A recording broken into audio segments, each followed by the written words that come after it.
ವೀಕ್ಷಕರೇ, ಇದು ವಿಶ್ವಪಥ ಟಿವಿ, ನಾನು ಮಲ್ನಾಡು ಮೆಹಬೂಬ್. ಈ ದಿನ ಒಂದು ವಿಶೇಷ ಚರ್ಚೆಯನ್ನು ಮಾಡೋದಕ್ಕೆ ನಾವು ಬಂದಿದ್ದೀವಿ. ಈ ಒಂದು ಚರ್ಚೆಯಲ್ಲಿ ಭಾಗವಹಿಸ್ತಾ ಇದ್ದಾರೆ ವಿಶ್ವಪಥ ಟಿವಿಯ ಪುರುಷೋತ್ತಮ ಸರ್, ನಿಮಗೆ ಸ್ವಾಗತ. ಮತ್ತೊಬ್ಬರು ನಮ್ಮ ಜೊತೆ ಇದ್ದಾರೆ, ಮೋಹನ್ ಸರ್ ನಿಮಗೂ ಕೂಡ ಸ್ವಾಗತ. ಸರ್, ಒಂದು ವಿಶೇಷ ಚರ್ಚೆ ಸರ್. ಇವತ್ತು ನಾನು ನಿಮ್ಮ ಮುಂದೆ ಇಡ್ತಾ ಇರುವಂಥದ್ದು ಒಂದು ವಿಶೇಷ ಚರ್ಚೆ. ಇದು ಸಮಾಜ ಪೂರಕವಾಗಿ ಇರುತ್ತೆ ಅನ್ನೋಕ್ಕೋಸ್ಕರ ಈ ಚರ್ಚೆನ ನಿಮ್ಮ ಮುಂದೆ ಇಡ್ತೇವೆ. ಸೊ, ಆಲೂರಲ್ಲಿ ಸೋಮವಾರ ಒಂದು ಘಟನೆ ನಡೆಯುತ್ತೆ.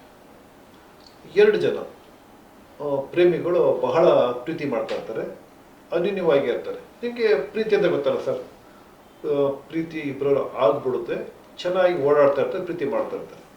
ಅದಾದ ನಂತರ ಯುವತಿ ಮನೆಯಲ್ಲಿ ಪ್ರೀತಿಗೆ ನಿರಾಕರಣೆ ಮಾಡ್ತಾರೆ. ಬೇಡ, ನೀನು ಪ್ರೀತಿ ಮಾಡ್ತಾ ಇರೋದು ಸರಿ ಇಲ್ಲ ಅಂತ. ಹಾಗಾಗಿ ಅವಳೇನು ಮಾಡ್ತಾರೆ, ಆಲೂರಿನಿಂದ ಬೆಂಗಳೂರಿಗೆ ಹೋಗ್ತಾಳೆ. ಹೋಗಿ ಅಲ್ಲಿ ಕೆಲಸ ಮಾಡ್ತಾ ಇರ್ತಾಳೆ. ಒಬ್ಳೆ ಹೋಗ್ತಾಳೆ. ಇವನು ಹುಡುಗ ಇಲ್ಲೇ ಇರ್ತಾನೆ. ಅವಳು ಅಂದರೆ ಅವ್ರು ಸ್ವಲ್ಪ ಬ್ರೇಕಪ್ ಆಗಿರುತ್ತೆ ಅಷ್ಟೊತ್ತಿಗೆ.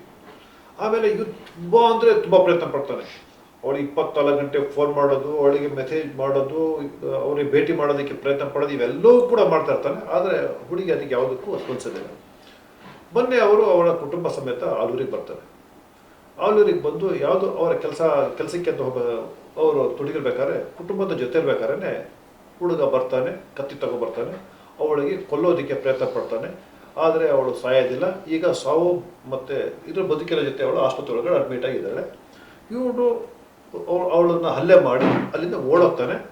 ಮತ್ತು ಬುಧವಾರ ದಿನ ಅವನು ಮತ್ತೆ ಸಿಕ್ಕಾಕೋತಾನೆ ಪೊಲೀಸರಿಗೆ. ಈಗ ಅರೆಸ್ಟ್ ಆಗಿ ಜೈಲು ಒಳಗಡೆ ಇದ್ದಾನೆ. ಇಲ್ಲಿ ಈ ಘಟನೆಗಳು ಸರ್ವಸಾಮಾನ್ಯ. ಅದಕ್ಕೆ ನಾನು ಹುಡುಗಿ ಹೆಸರು ಹೇಳಕ್ಕೆ ಹೋಗ್ತಾ ಇಲ್ಲ, ಹುಡುಗನ ಹೆಸರು ಹೇಳಕ್ಕೆ ಹೋಗ್ತಾ ಇಲ್ಲ. ಮತ್ತು ಇದು ಸಮಾಜದಲ್ಲಿ ನಡೀತಾ ಇರುವಂಥ ಘಟನೆಗಳೇ. ಇಲ್ಲಿ ಹೆಸರುಗಳು, ವ್ಯಕ್ತಿತ್ವಗಳು ಮಾತ್ರ ಬದಲಾಗ್ತವೆ. ಇಲ್ಲಿ ಚರ್ಚೆಗೆ ಯಾಕೆ ನಾನು ನಿಮ್ಮನ್ನು ಒಂದು ಆಹ್ವಾನ ಮಾಡಿದ್ದೀನಿ ಅಂತ ಹೇಳಿದ್ರೆ, ಪ್ರೀತಿ ಅನ್ನೋದು ಅದು ಒಂಥರ ಮಾನವ ಸಹಜ ಗುಣಗಳು. ಅದು ಬಂದೇ ಬರುತ್ತೆ. ಅದು ತಪ್ಪು ಅಥವಾ ಸರಿ ಅನ್ನೋದಕ್ಕಿಂತ ಪ್ರೀತಿ ಮಾಡಿದ ನಂತರ ಮದುವೆ ಆಗಲೇಬೇಕು, ಅದೇ ಅಂತಿಮ, ಏನಾದರೂ ಆದರೂ ಸರಿ ನಾನು ಪ್ರೀತಿ ಮಾಡಿಬಿಟ್ಟಿದ್ದೀನಿ, ಅವಳಿಗೆ ನನಗೆ ದಕ್ಕಲೇಬೇಕು ಅಂತ ಒಂದು ಪ್ರಯತ್ನಗಳು ಪಡೋದು. ಈ ಪ್ರಯತ್ನದ ಒಳಗಡೆ ಹಿಂಸೆ ಎಷ್ಟಿರುತ್ತೆ ಅಂತ ಹೇಳಿದ್ರೆ, ಆಸಿಡ್ ಏರಿಸ್ಬಿಡ್ತಾನೆ, ಬೀದಿ ಒಳಗಡೆ ಕೊಲೆ ಮಾಡಿಬಿಡ್ತಾನೆ, ಇಲ್ಲ ಸಲ್ಲದಂಥ ಆಪಾದನೆಗಳು ಮಾಡ್ತಾನೆ, ದೈಹಿಕವಾಗಿ ಎಲ್ಲ ಹಲ್ಲೆಗಳು ಮಾಡಿದ ನಂತರ ಮಾನಸಿಕವಾಗಿ ಹಲ್ಲೆ ಮಾಡೋದಕ್ಕೆ ಪ್ರಯತ್ನ ಪಡ್ತಾನೆ. ಮತ್ತು ಇಲ್ಲಿ ಪುರುಷ ಮಹಿಳೆ ಅಂತ ಏನೂ ಇಲ್ಲ. ಹೇಳೋದಕ್ಕೆ ಪುರುಷ ದೈಹಿಕವಾಗಿ ಬಲಶಾಲಿ ಆಗಿರ್ತಾನೆ, ಅದಕ್ಕೆ ಕತ್ತಿ ತೊಗೊಂಡು ಕಡಿತಾನೆ, ಚಾಕು ತೊಗೊಂಡು ಹಾಕ್ತಾನೆ, ಅಥವಾ ಆಸಿಡ್ ತೊಗೊಂಡು ಹಾಕ್ತಾನೆ, ಇಲ್ಲ ಸ್ಥಳದ ಮಾಡ್ತಾನೆ. ಮಹಿಳೆ ದೈಹಿಕವಾಗಿ ದುರ್ಬಲ ಇದ್ರೂ ಕೂಡ ಅವಳು ಸುಮ್ಮನೆ ಇರೋದಿಲ್ಲ. ಮಾನಸಿಕವಾಗಿ ಹಿಂಸೆ ಏನು ಕೊಡಬೇಕು ಅದೆಲ್ಲನೂ ಕೊಡ್ತಾರೆ. ನೀವು ಎಷ್ಟೋ ಘಟನೆಗಳು ನೋಡಿರ್ಬೋದು. ಒಂದು ಪ್ರತಿಭಟನೆ ಮಾಡುವಂಥದ್ದು, ಟಿ ವಿ ಮುಂದ್ಗಡೆ ಬಂದು ಕೂತ್ಕೊಳ್ಳುವಂಥದ್ದು, ಪೊಲೀಸ್ ಕಂಪ್ಲೇಂಟ್ ಕೊಡುವಂಥದ್ದು, ಅಥವಾ ಆತ್ಮಹತ್ಯೆಗೆ ಪ್ರಯತ್ನ ಪಡ್ತೀನಿ ಅಂತ ಹೇಳುವಂಥದ್ದು, ಆ ಹುಡುಗನ ಮಾನಶೀಲ ಹರಣ ಮಾಡುವಂಥದ್ದು, ಇಂತಹ ಸುಮಾರು ಘಟನೆಗಳನ್ನ ನೋಡ್ಬೋದು. ಇಲ್ಲಿ ನನ್ನ ಪ್ರಶ್ನೆ ಏನಪ್ಪಾ ಅಂತ ಹೇಳಿದ್ರೆ, ಪ್ರೀತಿ ಮಾಡಿದ್ದಕ್ಕೆ ಮದುವೆ ಆಗದೆ ಅಂತಿಮನ, ಅವಾಗಲೇ ಅದಕ್ಕೆ ಕಂಪ್ಲೀಟಾ? ಪ್ರೀತಿ ಮದುವೆ ಆಗದೆ ಹೋದರೆ ಇಷ್ಟೆಲ್ಲ ನಡಿಬೇಕಾ ಅನ್ನೋದ್ರ ಬಗ್ಗೆ ಸರ್. ಇಲ್ಲಿ ಪ್ರೀತಿ ಪ್ರೇಮ ಅನ್ನೋದು ಇವತ್ತಿನದಲ್ಲ. ಅದು ನಮ್ಮ ಈ ಪ್ರೀತಿ ಪ್ರೇಮ ಮಾಡ್ತಾ ಇರೋ ಯುವಕ ಇರ್ಬೋದು, ಯುವತಿ ಇರ್ಬೋದು, ಹಲವಾರು ಇಂಥ ಘಟನೆಗಳನ್ನು ನೋಡಿರ್ತಾರೆ. ಅವರು ನೋಡಿದರೂ ಕೂಡ ನಮ್ಮಲ್ಲಿ ಅದು ಆಗಬಾರ್ದು ಅನ್ನೋ ಒಂದು ತೀರ್ಮಾನ ತಗೋಬೇಕು. ಒಂದು ಒಳ್ಳೆಯದಾಗಿ ಹೋಗ್ತೀವಿ, ಒಳ್ಳೆಯದಾಗಿ ಹೋಗೋಣ, ಇನ್ನೊಬ್ಬರಿಗೆ ಮಾದರಿ ಆಗಿರೋಣ ಅನ್ನೋ ಮನಸ್ಸಿದ್ದವನು ಪ್ರೀತಿಯಲ್ಲಿ ಗೆಲ್ತಾನೆ.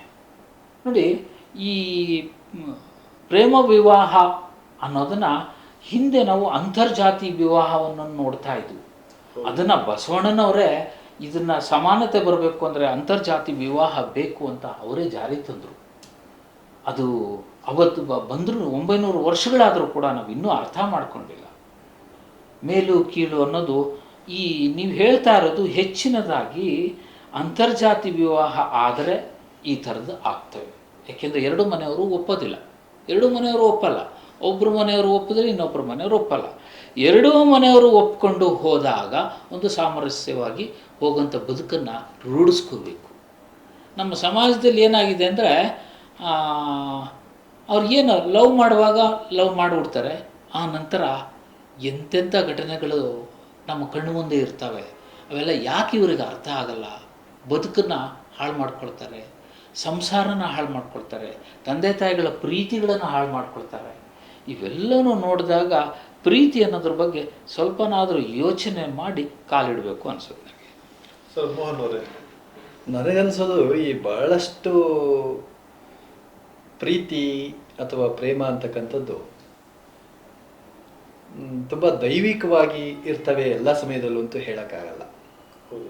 ಡಿವೈನ್ ಲವ್ ಅನ್ನೋದು ಪುಸ್ತಕಗಳಲ್ಲಿ ಅಥವಾ ಸಿನಿಮಾಗಳಲ್ಲಿ ತುಂಬ ಅಚ್ಚುಕಟ್ಟಾಗಿ ಕಾಣ್ತದೆ ನಮಗೆ. ಆದರೆ ಒಂದು ನಾವು ಗಮನಿಸಬೇಕಾಗಿರೋದೇನು ಅಂತಂದರೆ, ಈ ಸಮಾಜದಲ್ಲಿ ಮರ್ಯಾದಾ ಹತ್ಯೆಗಳಾಗ್ತಾ ಇದ್ದಾವೆ. ತಂದೆ ತಾಯಿ ತಮ್ಮ ಮರ್ಯಾದೆ ಹೋಯ್ತು ಅನ್ನೋ ಕಾರಣಕ್ಕೆ ತಮ್ಮ ಮಗಳನ್ನೇ ಕೊಲ್ತಕ್ಕಂಥದ್ದು, ತಮ್ಮ ಮಗನನ್ನು ಕೊಲ್ತಕ್ಕಂಥದ್ದು, ಅಥವಾ ಅವನ ಅಂತಸ್ತು ಕಡಿಮೆ ಇದೆ, ಅವಳ ಅಂತಸ್ತು ಕಡಿಮೆ ಇದೆ ಅನ್ನೋ ಕಾರಣಕ್ಕೆ ಈ ಅಂತಸ್ತಿನ ವಿಚಾರಕ್ಕೂ ಕೂಡ ವ್ಯತ್ಯಾಸಗಳಾಗ್ತವೆ. ಅದನ್ನು ನಾವು ಕಂಡಿದ್ದೀವಿ. ಆದರೆ ಇಷ್ಟೆಲ್ಲ ಆದರೂ ಕೂಡ ನಾವು ಗಂಭೀರವಾಗಿ ನಾವು ನೋಡೋದಾದರೆ ಈ ಪ್ರೀತಿ ಇಲ್ಲದೆ ಮತ್ತೇನೂ ಸಾಧ್ಯ ಇಲ್ಲ. ಅದಕ್ಕೆ ನಾನು ಅನ್ನಿಸ್ದಂಗೆ ನಮ್ಮ ಕನ್ನಡದ ರಾಷ್ಟ್ರಕವಿ ಇವರು ಜೆ ಶಿವರುದ್ರಪ್ಪನವರು ಭಾಳ ಚೆನ್ನಾಗಿ ಒಂದು ಪದ್ಯದಲ್ಲಿ 4 ಸಾಲನ್ನ ನಾನು ಹೇಳೋದಕ್ಕೆ ಕೋಟ್ ಮಾಡಲಿಕ್ಕೆ ಇಷ್ಟಪಡ್ತೇನೆ. ಈ ಪ್ರೀತಿ ಇಲ್ಲದ ಮೇಲೆ ಅಂತೇಳಿ ಅವರದೊಂದು ಕವನ ಇದೆ. ಅದರಲ್ಲಿ ಪ್ರೀತಿ ಇಲ್ಲದ ಮೇಲೆ ಹೂ ಅರಳೀತು ಹೇಗೆ, ಮೋಡ ಕಟ್ಟೀತು ಹೇಗೆ, ಹನಿಯೊಡೆದು ಕೆಳಗಿಳಿದು ನೆಲಕ್ಕೆ ಹಸಿರು ಮೂಡೀತು ಹೇಗೆ ಅಂತೇಳಿ ಪ್ರಶ್ನೆ ಮಾಡ್ತಾರೆ. ಹೀಗಿರುವಾಗ ಯಾವುದೇ ಒಂದು ಕ್ರಿಯೆ ನಡಿಬೇಕಾದ್ರೆ ಇಲ್ಲಿ ನಾವೀಗ ಕುತ್ಕೊಂಡು ಚರ್ಚೆ ಮಾಡ್ತಾ ಇರ್ತಕ್ಕಂಥದ್ದು ಕೂಡ ಈ ಸಮಾಜದ ಮೇಲೆ ಇರೋ ಒಂದು ಪ್ರೀತಿಗೋಸ್ಕರ. ಹೀಗೆ ಯಾರೋ ಸಾವಿಗೆ ಅಥವಾ ಒಂದು ಅಸಮಾಧಾನಕ್ಕೆ ಅಥವಾ ಅಶಾಂತಿಗೆ ಹೋಗ್ತಾ ಇದಾರಲ್ಲ, ತಪ್ಪಬಾರದು ಅನ್ನೋ ಕಾರಣಕ್ಕೋಸ್ಕರ ಈ ಚರ್ಚೆ ಕೂಡ ನಡೀತಾ ಇರ್ತಕ್ಕಂಥದ್ದು. ಹಾಗಾದ್ರೆ ಈ ಪ್ರೀತಿನೇ ಎಲ್ಲದಕ್ಕೂ ಮೂಲ ಕಾರಣ ಅಂತ ನಾವು ಭಾವಿಸ್ತೇವೆ. ಹಾಗಂದ ತಕ್ಷಣ ಪ್ರೀತಿಯನ್ನ ಎಲ್ಲರೂ ಮಾಡಬೇಕು, ಹೌದು, ಮಾಡ್ತಾ ಹೋಗ್ಬೇಕಾಗತ್ತೆ, ಪ್ರತಿಯೊಂದನ್ನು ಪ್ರೀತಿಸ್ಬೇಕಾಗತ್ತೆ. ಪ್ರೀತಿ ಇಲ್ಲದ ಮೇಲೆ ಯಾವುದೂ ಸಾಧ್ಯ ಇಲ್ಲ. ಒಂದು ಹೋರಾಟ, ಯುದ್ಧ ಮಾಡಬೇಕಾದ್ರೂ ಅದಕ್ಕೊಂದು ಪ್ರೀತಿಗೆ ಕಾರಣವಾಗಿರ್ತದೆ. ಹಾಗಾಗಿ ಪ್ರೀತಿ ಬೇಕು, ಆದರೆ ಹೇಗೆ, ಯಾವಾಗ, ಎಷ್ಟು, ಯಾವ ಪ್ರಮಾಣದಲ್ಲಿ ಅಂತಕ್ಕಂಥದ್ದು ಬಹಳ ಮುಖ್ಯ. ನಾವು ಯಾವುದೇ ಒಂದು ಸುಂದರವಾದ ವಸ್ತು ನಮ್ಮದಾಗಬೇಕು ಅಂತಂದರೆ ಈ ಪ್ರೀತಿಸುವವರು ಸಾಮಾನ್ಯವಾಗಿ ಅವ್ರ ಎದುರುಗಡೆ ಇರತಕ್ಕಂಥ ಹೆಣ್ಮಗು ಅಥವಾ ಗಂಡು ಮಗುನ, ಹುಡುಗನನ್ನು ಅವರು ಹೆಚ್ಚು ಪ್ರೀತಿಯಿಂದನೇ ಕಾಣ್ತಾರೆ. ಅವ್ರಿಗೆ ಸುಂದರವಾಗಿ ಕಾಣ್ತಾ ಇರ್ತದೆ, ಅದಕ್ಕೋಸ್ಕರಲೇ ಅವ್ರು ಪ್ರೀತಿಗೆ ಬಿಡ್ತಾರೆ.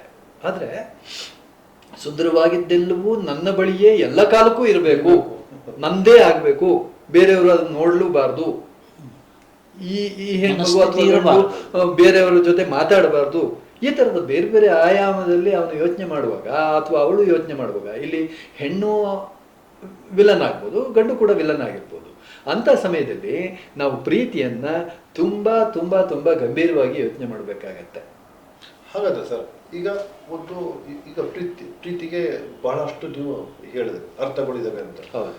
ಆದ್ರೆ ಈಗ ಪ್ರೀತಿ ಒಳಗಡೆ ಹಿಂಸೆ ಯಾಕೆ ಬರುತ್ತೆ ಅಂತ, ಯಾಕೆ ಅಂತ ಹೇಳಿದ್ರೆ ಈಗ ನಾವು ಪ್ರೀತಿ ಅಂತ ಹೇಳಿದ್ರೆ ಅದೊಂದು ತ್ಯಾಗದ ಸಂಕೇತ ಅಂತ ಹೇಳ್ಬೋದು. ಪ್ರೀತಿಯಲ್ಲಿ ಇರುತ್ತೆ, ಅಲ್ಲಿ ತ್ಯಾಗ ಇರಬೇಕು ಅಂತ. ಆದರೆ ಪ್ರೀತಿಯಿಂದನೇ ಹಿಂಸೆಗಳಾಗ್ತವೆ. ನೀವು ಹೇಳಿದ್ರೆ ಯುದ್ಧಗಳು ನಡೆದು ಬಿಡ್ತವೆ ಅಂತ. ಆದ್ರೂ ಕೂಡ ಈಗ ಇಲ್ಲಿ ನಾವು ಪ್ರೀತಿ ಮಾಡೋರಿಗೆ ತ್ಯಾಗನೇ ಅದ್ರ ಹಿಂದೆ ಇರುವಂತದ್ದು ದೊಡ್ಡದು ಅಂತ ಯಾಕೆ ಅನ್ಸೋದಿಲ್ಲ? ಹಿಂಸೆ ಮತ್ತೆ ಕ್ರೋಧಕ್ಕೆ ಯಾಕೆ ಹೋಗ್ತಾರೆ ಅಂತ ನೋಡಿ. ಅವರು ಪ್ರೀತಿ ಮಾಡಿದ್ಮೇಲೆ ಅವನು ಆ ಹುಡುಗಿಯನ್ನಷ್ಟೇ ಪ್ರೀತಿ ಮಾಡೋದಲ್ಲ, ಸಮಾಜವನ್ನು ಪ್ರೀತಿ ಮಾಡಬೇಕು. ಮನೆಯವರಲ್ಲಿ ಇರೋವಂಥ ಗೌರವದಿಂದ ಕಾಣೋದನ್ನು ಹೇಳ್ಕೊಡ್ಬೇಕು. ತನ್ನ ಮನೆಯಲ್ಲಿ ಇರೋರೆಲ್ಲನೂ ಪ್ರೀತಿ ಮಾಡಬೇಕು. ಆವಾಗ ಆ ಪ್ರೀತಿ ಮಾಡಿದ್ದು ಎಲ್ಲರಿಗೂ ಮೆಚ್ಚುವಾಗಿ ನಡ್ಕೊಂಡಾಗ ಎಲ್ಲ ಚೆನ್ನಾಗಿರುತ್ತೆ. ಆದರೆ ನಾನು ಈ ಆಲೂರಿನಲ್ಲಿ ನಡೆದಂಥವರು ನನ್ನ ಯಾವ ಧರ್ಮದವರು ಅನ್ನೋದು ನನಗೆ ಗೊತ್ತಿಲ್ಲ. ಅದು ಒಂದೇ ಧರ್ಮದವರು, ಒಂದೇ ಧರ್ಮ, ಒಂದೇ ಜಾತಿಯವರು. ಯಾಕೆ ಈಗ ಆಗಬೇಕು? ಆಗಬಾರ್ದು, ತಪ್ಪದು. ನೋಡಿ, ಯಾವತ್ತೂ ಕೂಡ ನಾವು ಏನನ್ನು ಹೊತ್ಕೊಂಡು ಬಂದಿರೋದಿಲ್ಲ. ನಾವು ಇದ್ದಷ್ಟು ದಿನ ತೃಪ್ತಿ ಪಡಬೇಕು. ಸೊ ಇದ್ದವ್ರನ್ನ ಕೂಡಿದವರಿಗೆ ಕೋಣ ಮುದ್ದು ಅಂತ ಒಂದು ಕಡೆ ಹೇಳ್ತಾರೆ. ಹೆತ್ತವರಿಗೆ ಹೆಗಣ ಮುದ್ದು, ಕೂಡದವರಿಗೆ ಕೋಣ ಮುದ್ದು ಅಂತ. ಆ ಕೂಡ್ಕೊಂಡ ಮೇಲೆ ಅದಕ್ಕೆ ಅವರೇ ಕಾರಣ ಮಾಡಿಕೊಂಡ್ರು. ಲವ್ ಮಾಡಿದ್ರು, ಮದುವೆ ಮಾಡಿಕೊಂಡ್ರು, ಎಲ್ಲ ಆಯಿತು, ಮನೆಯವರು ಸೇರಿಸ್ಕೊಂಡ್ರು, ಓಕೆ. ಆ ನಂತರ ಮನೆ ಸೇರಿಸದೇ ಇದ್ದರೂ ಕೂಡ ನಾನು ಸಾಕ್ತೀನಿ, ನಾನು ಬದುಕ್ತೀನಿ, ನಾನು ಇನ್ನೊಬ್ಬರಿಗೆ ಮಾದರಿ ಆಗ್ತೀನಿ. ಈ ಮನಸ್ಸಿನಲ್ಲಿ ದಯಮಾಡಿ ಯಾರೇ ಪ್ರೀತಿ ಮಾಡೋದಂಥವರು ಕೂಡ ನಾವು ಒಂದಾಗಿರೋಣ, ನಾವು ಇನ್ನೊಂದು ಕಡೆ ಸಮಾಜಕ್ಕೆ ಮಾದರಿ ಆಗೋಣ ಅದನ್ನಾದರೂ ಭಾವಿಸ್ಕೊಂಡು ದಯಮಾಡಿ ಅವರು ಮುಂದಿನ ಆಗು ಹೋಗಳಿಗೆ ನೀವೇ ಕಾರಣರಾಗಬೇಕು. ಕೆಟ್ಟದ್ದಾದರೂ ನಿಮ್ಮದೇ, ಒಳ್ಳೆಯದಾದರೂ ನಿಮ್ಮದು ಒಂದು ಹೆಸರು ಉಳ್ಕೊಳ್ಳುತ್ತೆ. ಹೀಗೆ ಮನೆ ಗೌರವವನ್ನು, ತಂದೆ ತಾಯಿಯರ ಗೌರವವನ್ನು ಹಾಳು ಮಾಡದೆ ಒಂದು ಪ್ರೀತಿಯಲ್ಲಿ, ಅಲ್ಲೂ ಪ್ರೀತಿನೇ, ಎಲ್ಲ ಸಹಕಾರದಿಂದ ಹೋಗ್ತಾ ಒಂದು ಸಂಸಾರವನ್ನು ಒಳ್ಳೆಯ ರೀತಿ ನಡೆಸ್ಕೊಂಡು ಹೋಗೋದಕ್ಕೆ ಈ ಪ್ರೀತಿ ಅನ್ನೋದು ಸಾಕಾರ ಆಗಲಿ ಅಂತ ನಾನಾದರೂ ಭಾವಿಸ್ತೇನೆ. ಒಂದು ಈಗ ಬಹಳಷ್ಟು ಜನರು ಈಗ ಹಾಗೆ ಪ್ರೀತಿ ಮಾಡಿದವರು ಕೈ ತಪ್ಪಿದ ತಕ್ಷಣ ನಾನು ಕೊಂದು ಬಿಡ್ತೀನಿ ಅನ್ನೋದಾದ್ರೆ ಇಡೀ ಮಾನವ ಕುಲನೇ ಕೊಲ್ಬೇಕಾಗುತ್ತೆ. ಯಾಕೆಂದ್ರೆ ಎಲ್ಲರೂ ಒಂದಲ್ಲ ಒಂದು ಹಂತದಲ್ಲಿ ಪ್ರೀತಿಗೆ ಒಳಗಾದವ್ರೆ. ಪ್ರೀತಿ ಅಂತಕ್ಕಂಥದ್ರಿಂದ ಹೊರತಾದವರು ಬಹಳ ಕಡಿಮೆ, ತುಂಬಾ ಕಡಿಮೆ. ಆದರೆ ಪ್ರೀತಿಗೆ ಈಗ ಉದಾಹರಣೆಗೆ ಕಳೆದ ಸ್ವಲ್ಪ ದಿನದಲ್ಲಿ ವಿಧಿಗೋಷ್ಠರಾದ್ರಲ್ಲ ನಮ್ಮ ಟಾಟಾ ಅವರು ಮದುವೆನೇ ಆಗಲಿ ಕಾರಣ ಒಂದು ತಮ್ಮ ಪ್ರೀತಿ ಕೈ ತಪ್ಪಿತು ಅನ್ನೋದನ್ನ ಎಷ್ಟು ಜತನಗೊಳಿಸ್ತಾ ಅವರು ಕಾಪಾಡಿಕೊಂಡ್ರು, ಮನೆ ತನಕ ಉಳಿಸ್ಕೊಂಡ್ರು. ಅದನ್ನ ಹುಡುಗಿ ಹೆಸರು ಹೇಳಿಲ್ಲ ಅವರು, ಕೂಡ ಹೇಳಲಿಲ್ಲ ಯಾರು ಅಂತ. ತ್ಯಾಗದ ಸಂಕೇತ. ಎಷ್ಟೋ ಜನ ತಮ್ಮ ಹೈಸ್ಕೂಲ್ ಹಂತದಲ್ಲೇ ಲವ್ ಮತ್ತೊಂದಕ್ಕೆ ಬಿದ್ದಿರ್ತದೆ. ಅದು ಕ್ರಶ್ ಆಗಿರ್ಬೋದು, ಅಥವಾ ಅದು ಹಾಗೆ ಮೊದಲ ಪ್ರೀತಿ ಅಂತಕ್ಕಂಥದ್ದು ಹಾಗೆ ಉಳಿದು ಬಿಟ್ಟಿರ್ತದೆ.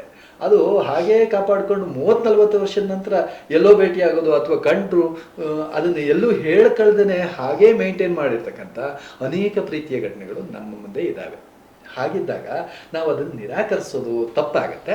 ಆದರೆ ಈ ಬಹಳ ಎಚ್ಚರಿಕೆ ಏನಪ್ಪ, ಈಗ ನೋಡಿ ಈ ಲವ್ ಅಂದರೆ when the love touch every person becomes poet ಅಂತ ಒಂದು ಮಾತಿದೆ.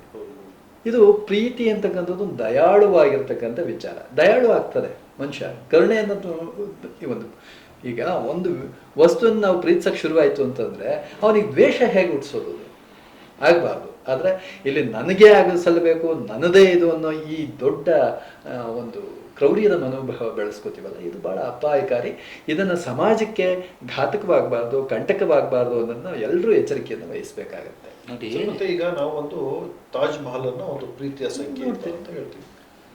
ಅವ್ರಿಗೆ ಯಾರೊಬ್ಬ ರಾಜ ಅವನ ಪ್ರೇಮಿಗೆ ಒಂದು ತಾಜ್ ಮಹಲನ್ನೇ ಕಟ್ಟಿಸ್ಕೊಟ್ರು. ಅಂದ್ರೆ ಅವನ ಒಂದು ಪ್ರೀತಿನ ಆ ಮಟ್ಟಿಗೆ ಮಾಡಿಸ್ಕೊಟ್ರು. ಆದ್ರೆ ಇವತ್ತೇನಿದೆ ಗೊತ್ತಾ, ಅವನು ಹೆಂಡತಿ ಪ್ರೇಮಿ ಸತ್ತ ನಂತರ ತಾಜ್ ಮಹಲ್ ಕಟ್ತಾರೆ. ಹಿಂಗಿದೆ ಅಂತ ಹೇಳಿದ್ರೆ ಈಗ ಈ ಗೋರಿ ಕಟ್ಟೋದಕ್ಕೇನೆ ಪ್ರೀತಿ ಮಾಡ್ತಾರೆ ಅಂತ. ಸಾಯಿಸ್ತೀನಿ, ನನ್ಗೇನಾದ್ರು ನೀವು ಪ್ರೀತಿ ಮಾಡಲಿಲ್ಲ ಅಂದ್ರೆ ನಾನು ಇನ್ನೂ ಸಾಯಿಸ್ಬಿಡ್ತೀನಿ. ಅದು ಯಾವ ರೀತಿ ಬೇಕಾದ್ರೂ ಅದು ಅವನಿಗೆ ದೈಹಿಕವಾಗಿಯೂ ಆಯ್ತು, ಮಾನಸಿಕವಾಗಿಯೂ ಆಯ್ತು, ಅವ್ರಿಗೆ ತೊಂದರೆ ಕೊಟ್ಟೇ ಕೊಡ್ತೀನಿ ಅಂತ ಒಂದು ರೋಷ ಮಾಡಿ ಎಲ್ಲ ಮಾಡಿ ಇದು ಮಾಡ್ತಾರೆ. ಸರ್, ಈ ರೀತಿಯ ಮಾನಸಿಕ ಪರಿಣಾಮಗಳು, ಈ ಮಾನಸಿಕ ಬದಲಾವಣೆ ಯಾಕೆ ಈ ರೀತಿ ಆಗುತ್ತೆ? ಇದಕ್ಕೆ ಸೈಕಾಲಜಿ ಎಫೆಕ್ಟ್ ಯಾಕಾಗುತ್ತೆ? ಮತ್ತೆ ಇದನ್ನ ನಿವಾರಣೆ ಮಾಡಿಕೊಂಡು ಇಂಥ ಸಂದರ್ಭಗಳು ಬಂದಾಗ, ಹೌದು ಗೊತ್ತು, ಪ್ರೀತಿ ಮಾಡಿದಾಗ ಅಲ್ಲಿ ಮೂಡುವಂಥ ಭಾವನೆಗಳೇ ಬೇರೆ, ಅಲ್ಲಿ ಭಾವನೆಗಳೇ ಬೇರೆ ಬೇರೆ ಆಗಿರುತ್ತೆ. ಆದರೂ ಕೂಡ ಇವರು ಪುರುಷೋತ್ತಮ ಸರ್ ಹೇಳಿದಂಗೆ ಕುಟುಂಬದ ಜವಾಬ್ದಾರಿ, ಸಮಾಜದ ಜವಾಬ್ದಾರಿ, ನನ್ನ ಬೇರಿರುವಂಥ ಜವಾಬ್ದಾರಿಗೆ ಈಗ ಎಲ್ಲ ಜವಾಬ್ದಾರಿ. ಈಗ ಈ ಘಟನೆ ಒಳಗಡೆ ಆ ಹುಡುಗಿನ ಅವನು ಹಲ್ಲೆ ಮಾಡ್ದ, ಕೊಂದ ಅಂತ ಕೊಲ್ಲೋದಕ್ಕೆ ಪ್ರಯತ್ನ ಪಟ್ಟ, ಹುಡುಗಿ ಆಸ್ಪತ್ರೆ ಇದೆ ಅಂತ ಒಂದು ಕಡೆ ನಾವು ಯೋಚನೆ ಮಾಡಿದ್ರೆ, ಇನ್ನೊಂದು ಕಡೆ ಇವೊಂದು ಜೀವನ ಹೋಗಿದೆ. ಎಲ್ಲ ಇತ್ತ, ಈಗ ಇವನು ಜೈಲಿಗೆ ಹೋದ, ಈಗ ಅವನಿಗೆ ಶಿಕ್ಷೆ ಆಗತ್ತೆ. ಆವಾಗ ಅದರ ಪರಿಣಾಮ ಅವ್ರಿಗೆ ಅಕ್ಕ ತಂಗಿರ್ತಾರೆ, ಅವ್ರ ಮದುವೆ ಯಾರಾಗ್ತಾರೆ, ತಂದೆ ತಾಯಿಗಳ ಗೌರವ ಏನು, ಇವನ ಭವಿಷ್ಯ ಏನು, ಇವೆಲ್ಲವೂ ಕೂಡ ನೋಡ್ಬೇಕು. ಇದನ್ನ ಯಾಕೆ ನೋಡೋದಿಲ್ಲ? ಏನು ಅದು ಮಾನಸಿಕವಾಗಿ ಅಷ್ಟು ಡೀಪ್ ಆಗಿ ತಗೊಂಡು ತಮ್ಮನ್ನೇ ಸರ್ವನಾಶ ಮಾಡಿಕೊಳ್ಳುವಂತಹ ಪರಿಸ್ಥಿತಿ ಯಾಕೆ ಬರ್ತದೆ? ಯಾವ ರೀತಿ ತಡ್ಕೋಬಹುದು ಅಂತ. ಇದು ಮಾನಸಿಕ ನಿಯಂತ್ರಣ ತಪ್ಪಿದ್ದು. ನೋಡಿ, ಇವತ್ತು ಒಂದು ಕೊಲೆ ಮಾಡೋರಿಗೆ ಅಥವಾ ಒಂದು ಕೊಲೆ ಪ್ರಯತ್ನ ಮಾಡುವವ್ರಿಗೆ ಎಲ್ಲರಿಗೂ ಗೊತ್ತಿದೆ. ಈಗ ನನ್ನ ಹಿಡಿದೇ ಹಿಡಿತಾರೆ. ಇವತ್ತಿನ ಮೊಬೈಲು ಮತ್ತೊಂದು ಕಾರಣಕ್ಕೋಸ್ಕರ ಯಾವ ಕ್ಷಣದಲ್ಲಿ ಬೇಕಾದ್ರೂ ನಾವು ಸಿಕ್ಕಾಕೋತೀವಿ ಅಂತ ಎಲ್ರಿಗೂ ಗೊತ್ತಿರುತ್ತೆ. ಆದ್ರೂ ಅದನ್ನ ಮಾಡ್ತೀವಿ ಅಂತಂದ್ರೆ ಅದಕ್ಕೆ ಮುಖ್ಯವಾದ ಕಾರಣ ಅವರ ಮಾನಸಿಕ ನಿಯಂತ್ರಣ ಇಲ್ಲ. ಅವ್ರ ಕಂಟ್ರೋಲ್ ಅವ್ರು ಇಲ್ದಂಗೆ ಆಗ್ಬಿಡ್ತಾರೆ. ಇದು ಕೊಲ್ಲುವ ಮನಸ್ಥಿತಿ ಇದೆಯಲ್ಲ, ಅದು ಹೋಗ್ಬೇಕಾಗತ್ತೆ. ಪ್ರೀತಿ ತ್ಯಾಗದ ಸಂಕೇತವೇ. ನನಗೆ ಹೌದಪ್ಪ, ನಾನು ಅದನ್ನು ಪ್ರೀತಿಸ್ತಾ ಇದ್ದೀನಿ, ತಾಜ್ ಮಹಲ್ ನಾನು ಪ್ರೀತಿಸ್ತಾ ಇದ್ದೀನಿ, ಬೇರೆಯವ್ರು ಅದನ್ನು ಮುಟ್ಟಿದ್ರೆ ಅದನ್ನು ಒಡೆದಾಕ್ಬಿಡ್ತೀನಿ ಅಂತಂದ್ರೆ ಎಷ್ಟು ಸರಿ ಹೇಳಿ? ಹೀಗೆ ಒಡೆಯುವ ಕೆಲಸ ಮಾಡೋದು ಪ್ರೀತಿ ಅಲ್ಲ. ಇಲ್ಲ, ಆಗಬಾರ್ದು ಅದು. ನೋಡಿ, ಸೌಂದರ್ಯ, ಬ್ಯೂಟಿ ಅನ್ನೋದು ಎಲ್ಲಿರುತ್ತೋ ಅಲ್ಲಿ ಅವನ ಆಕರ್ಷಣೆ ಇದ್ದೇ ಇರುತ್ತದೆ, ಪ್ರತಿಯೊಬ್ಬರದು ಅಷ್ಟೇ. ಆದರೆ ಮನಸ್ಥಿತಿಗಳು ಅಲ್ಲಿ ಕೆಲಸ ಮಾಡಬೇಕು. ಒಂದು ಕಡೆ ಇದು ನೆನಪಾಯಿತು ನನಗೆ. ಏನು ಅಂದರೆ, ಸೌಂದರ್ಯ, see the beauty, enjoy the beauty, but not touch and spoil. ಇದೊಂದು ಪದ ಇದೆಯಲ್ಲ, ನೋಡಿ, ಸೌಂದರ್ಯ ಇದೆ ನೋಡಿಯಪ್ಪ, ನೋಡಿ ಆಕರ್ಷಣೆ ಚೆನ್ನಾಗಿದೆ, ಹೌದು, ಚೆನ್ನಾಗಿರೋದ್ರಿಂದಲೇ ಅದನ್ನು ನಾನು ನೋಡ್ತಾ ಇರೋದು. ಸಿ ದ ಬ್ಯೂಟಿ, ಎಂಜಾಯ್ ಮಾಡಿ, ಎಂಜಾಯ್ ದ ಬ್ಯೂಟಿ, ನೋಡಿ ಖುಷಿ ಪಡಿ. ಅದು ಬಿಟ್ಬಿಟ್ಟು ಮುಟ್ಟಿ ಹಾಳು ಮಾಡಬೇಡಿ. ಯೋಚನೆ ಮಾಡೋದು ಅಂತ. ಹೌದು. ನಿನಗೇನು ಸಿಗುತ್ತೆ ಅದನ್ನು ಅನುಭವಿಸು. ಇವ್ರು ಹೇಳಿದ ಹಾಗೆ ಅವನಲ್ಲಿ ಮಾನಸಿಕ ಸ್ಥಿತಿ ಗಟ್ಟಿ ಮಾಡ್ಕೋಬೇಕು. ಈಗ ಉದಾಹರಣೆಗೆ ಇವತ್ತು ಮಾತಾಡ್ತಿದ್ದೀವಲ್ವ, ಅವನು ಕೊಲೆಗೆ ಟ್ರೈ ಮಾಡ್ದ, ಅವಳು ಉಳ್ಕೊಂಡು ಈಗ ಹಾಸ್ಪಿಟ್ಲಲ್ಲಿ ಇದ್ದಾಳೆ. ಯಾಕೆ ಇದು ಇನ್ನೊಬ್ಬರಿಗೆ ಮಾದರಿ ಆಗಬಾರ್ದು? ಇದು ಬೇಕಾ ನಮಗೆ? ನಮಗಿದು ಬೇಕಾ? ಇದಿಷ್ಟೇ ಅಲ್ಲ, ಇವ್ರು ಹೇಳಿದ್ರು ಕೊಲೆನೂ ನಡೆದು ಹೋಗ್ತವೆ, ಮೊಬೈಲ್ಗಳಲ್ಲೆಲ್ಲ ನಮಗೆ ರೆಕಾರ್ಡ್ ಆಗಿರ್ತವೆ ಅನ್ನೋದು ಕಾಮನ್ ಸೆನ್ಸ್. ಅದು ಇವಾಗ ನಾವು ಜೋಪಾನಾಗಿರ್ಬೇಕು ಅನ್ನೋದನ್ನ 4 ಜನಗಳು ಚರ್ಚೆ ಮಾಡಬೇಕು. ಇಂಥ ಚರ್ಚೆ ಕೂಟವನ್ನು ನೋಡಿ ಆದರೂ ಕಲ್ತ್ಕೋಬೇಕು. ಈಗ ನೋಡಿ, ಈಗ ಪ್ರೀತಿ ಮಾಡೋ ಕಾರಣ ಏನು? ಪ್ರೀತಿ, ಈಗ ಆ ಹುಡುಗ ಹುಡುಗಿನೇ ಪ್ರೀತಿ ಮಾಡಿದ್ದು ಯಾಕೆ ಅಂದ್ರೆ ಅವ್ರದ್ದೊಂದು ಚಂದದ ಬದುಕನ್ನು ಕಟ್ಕೋಬೇಕು, ನಮ್ದು ಅಂತ ಒಂದು ಕುಟುಂಬ ಇರಬೇಕು, ಪುಟ್ಟ ಗೂಡನ್ನು ಮಾಡ್ಕೋಬೇಕು, ನಾನು ಹೀಗಿರ್ಬೇಕು, ನನ್ನ ಮಕ್ಕಳು, ನಂದು, ಈ ತರದ ಒಂದು ಪುಟ್ಟ ಸಂಸಾರವನ್ನ ಅಥವಾ ಪುಟ್ಟ ಲೋಕವನ್ನ ಸೃಷ್ಟಿ ಮಾಡ್ಕೋಬೇಕು ಅಂತ ಹೊರಟವರು ಅದನ್ನೇ ನಾಶ ಮಾಡ್ಕೋತಾರೆ ಅಂತಂದ್ರೆ ಅವರ ಕನಸನ್ನ ಎಂಟ್ರಿ ಆಗ್ತೀನಿ, ಆಮೇಲೆ ಮುಂದುವರಿಸಿ. ಅವರು ಒಳ್ಳೆ ಇದನ್ನ ಕಟ್ಕೊಳಕ್ಕೂ ಪ್ರೀತಿ ಮಾಡಲ್ಲ ಅಲ್ಲಿ, ಅದು ಗೊತ್ತಾಗಲ್ಲ ಅವರಿಗೆ. ಅವರು ನೀವೇ ಹೇಳಿದ್ರಿ ಒಳ್ಳೆ ಬದುಕನ್ನು ಕಟ್ಕೊಳ್ಳೋಣ ಅಂತ ಪ್ರೀತಿ. ಆಕರ್ಷಣೆ ಒಂದೇ ಅಲ್ಲಿ ಫಸ್ಟ್. ಈ ಲವ್ ಅನ್ನೋದು ಆಕರ್ಷಣೆ ಅಷ್ಟೇ ವಿನಃ ಇನ್ನೇನೂ ಅಲ್ಲ.